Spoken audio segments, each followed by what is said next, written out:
I just got done doing this CrossFit class. I'm gonna post what we did. Well, I'll just tell you guys. I mean, it was crazy. And we had two of my most loved exercises implemented in there, running and doing burpees. And I just had to laugh, because my mind, just started screaming at me like, what are we doing? Why are we here? And I was already ready for it. I was ready for it, and it's just so funny how our mind works, man. Our mind is designed to seek comfort, and I believe that I triple excel at this. That's how I've gotten so big. I'm just, like I said in my TikTok video, I'm naturally attuned to seek comfort. I mean, even without me even focusing on it, I just naturally gravitate towards the potato chips, towards the cheesecake, towards the frosted apple pie. Even without me even consciously thinking about it, it's like I have this GPS that just takes my body towards fat and cholesterol and sitting down. And not just in food and exercise. I told you I spent years working out in the gym, doing everything I like to do. I did a little bench, did some curls. What else would I do? I'd do some leg extensions. I'd work on some calf raises. I didn't touch my abs.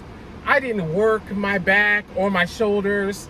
And Lord knows I didn't do anything that would make my heart, my heart pitter-patter a little fast. The only time I would perspire in the gym back in the day was when the air conditioning wasn't working.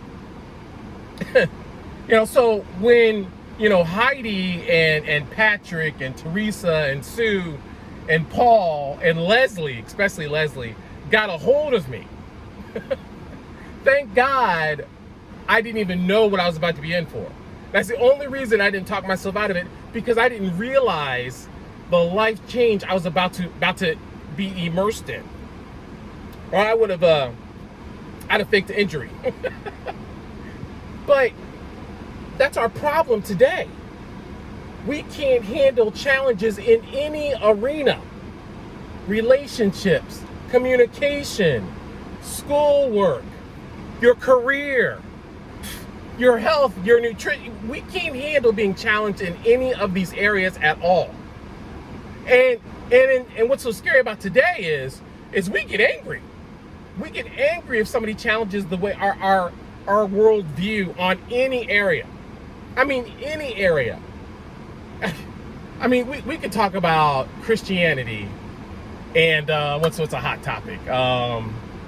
Speaking in tongues.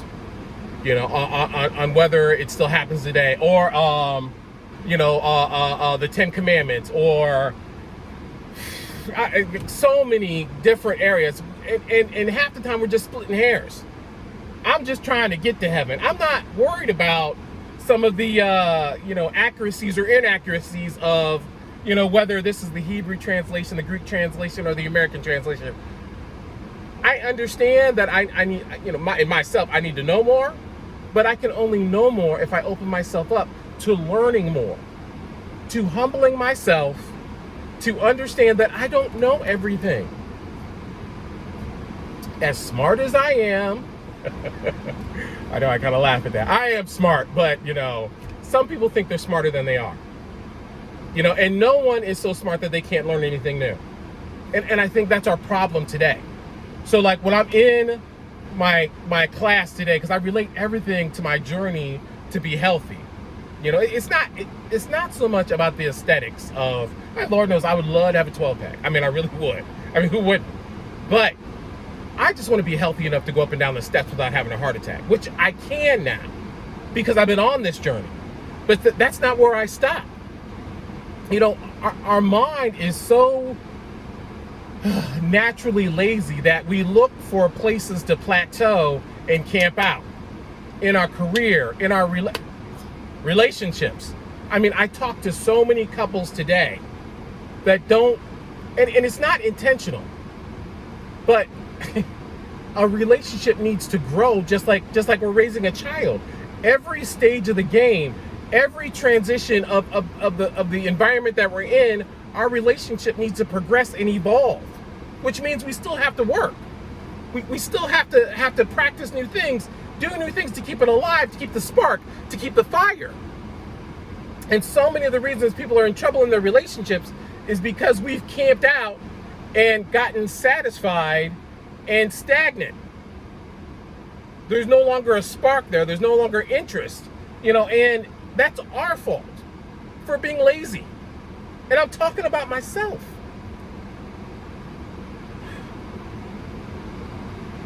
We don't hang out with other people that inspire us or challenge us because it's uncomfortable. Some of my couples, I ask them, I said, do you hang out with healthy couples that do stuff? Well, no. And they come with all these excuses, but the biggest excuse is that it's uncomfortable. When I'm around a couple that is progressive and profitable and positive and healthy, it makes me tingle a little bit, because I'm like, oh, dang, what am I doing? But that's a good feeling. It's good to be challenged because that means we can still grow. And I think that's the problem today. And we're so polarized in our point of view. And I'm talking in all areas. That if someone tries to bring a new idea or has a question, our reaction is damn near violent. Mostly because we're not used to, in this day and age, we're not used to having a healthy conversation where we share opinions and actually discuss and unravel what's going on. My whole career in counseling, in working with couples and families, I've discovered every time that is not just one person or the other person's way of view. There's a bit of truth on both sides. And until my couple can come to understand that and unravel it to find that truth together, there's always going to be conflict and misunderstanding. So when I look at myself, and I said in my TikTok video that some people were worried about me working out, about me overtraining, and I kind of laughed. I heard what they were saying, but you got to train to overtrain. I'm just now really technically starting to really push myself. And the biggest part is not so much I'm pushing my body as I'm pushing my mind. As I was doing this workout, so we started off with a run, quarter-mile run, which, I'm still sucking wind. Then we go straight into these burpees where you have dumbbells and you go to the floor, you do a push-up, come up, pick up the dumbbell and do an overhead press. And you do that 5 times. Then you go and do some more cardio, either on the rowing machine, the skiing machine, or the assault bike. It's that big bike with the fan. You do that for 20 calories. I messed up and I was doing 40 calories. I just zoned out and just kept going. And then after that, you do V-ups, which is a sit-up where you raise your legs and your hands and you kind of form this V. Mine was more like a C, but it's all right. I'm working on something. And then you go right back and do it all over again. You do that for 7 rounds, and then you go back and do another quarter-mile run. So, you guys know I'm tired, man, but I'm determined, and I don't care if I'm last anymore, because that's fine. I'm not gonna rush. I'm gonna pace myself. I'm gonna get this freaking thing done. But I have to prepare for my mind to start playing tricks with me the whole way through. And that's what happens when we're immersed in an uncomfortable environment for a significant period of time, like we are with this pandemic. We are all immersed in extreme stress, and we have to be able to understand how our mind works. Our mind seeks an escape no matter what. So that's why some of us are shutting down and not talking, because we can't handle being in that stressful environment, whether it's in communication, whether it's in understanding, it doesn't matter. We seek relief. And sometimes that relief is at the cost of a sacrifice. So part of what I'm doing and working out and relating it to life is I have to combat my mind to handle and sustain itself in the midst of being uncomfortable. So as I'm doing these weighted burpees, my mind, I've already started ignoring my mind with being tired. I said, no, I'm not listening to that because I'm just going to finish. I don't care how long it takes. So then my mind says, well, I hope you don't hurt yourself, Will.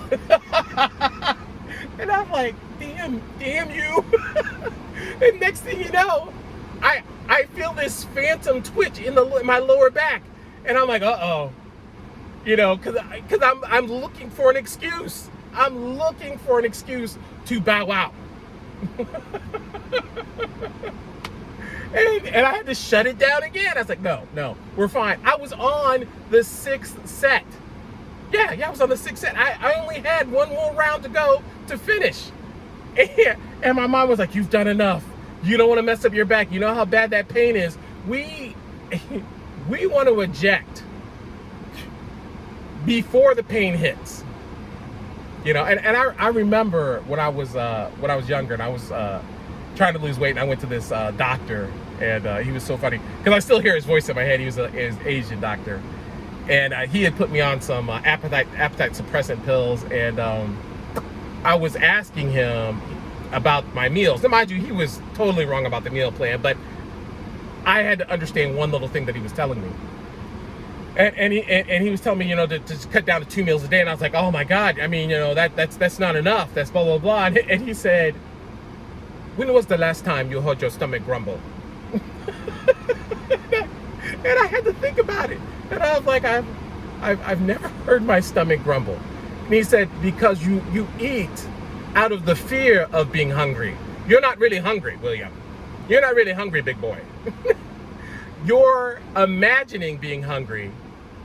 And so you eat to prepare to soothe yourself before. We're so quick to soothe our stress, even before the stress comes in. Stress can be a good thing if we can learn how to how do we learn to manage stress if we don't let ourselves be in stressful situations?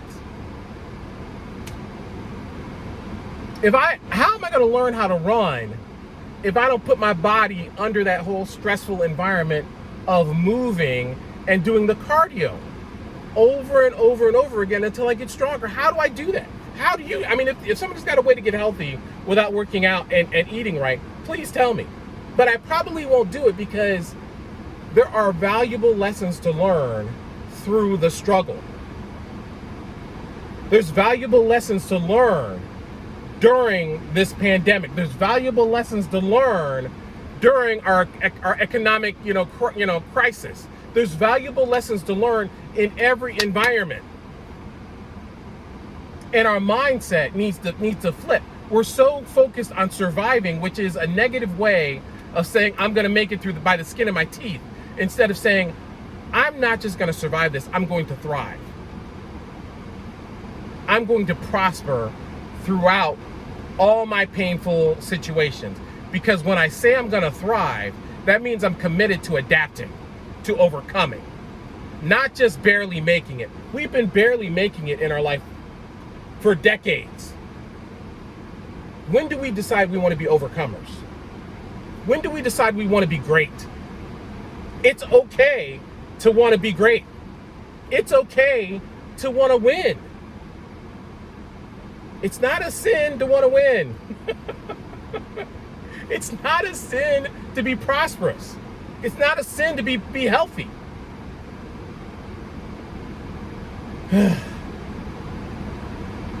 So, I guess that's my topic for today. Thanks for listening to me vent. You guys are all like my counselor. So I love you guys. Hope you guys have a good weekend. And just work on being great, man. Talk to you later. Peace.